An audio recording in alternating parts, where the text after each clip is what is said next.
नमस्कार फ्रेंड्स, तर स्वागत आहे तुमचं सुवर्णाज किचनमध्ये। तर आज आपण बनवणार आहोत मेदू वडा। तर याच्यासाठी 2 तास आधीच आपल्याला उडदाची डाळ भिजवून ठेवायची। ही मस्त भिजली की मग आपल्याला याला मिक्सरमध्ये ग्राइंड करून घ्यायचं आहे। थोडी थोडी डाळ टाकूनच मिक्स करायचं आहे याला, म्हणजे हे जास्त ओव्हरफ्लो होणार नाही। आता बघा, हे आपलं पेस्ट तयार आहे। हे मस्त मेदू वड्याचं पेस्ट एकदम रेडी आहे।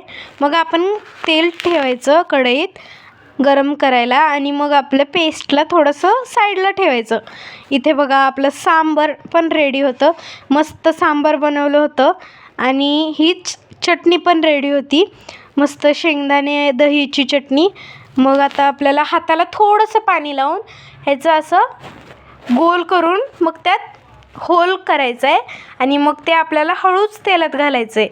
हे बघा, मस्त फुल फ्लेमवर आपल्याला हे तळून घ्यायचे आहेत। हे तळले की मग आपण साईडला काढून घेऊया। हे बघा, आपले वडे तयार। हे खाण्यासाठी एकदम रेडी। तुम्हाला जर सांबार आणि चटणीचा व्हिडिओ पाहिजे असेल तर ते आधीच चॅनलवर अपलोडेड आहे। व्हिडिओ आवडला असेल तर लाईक करा, शेअर करा, कमेंट करा। Bye bye.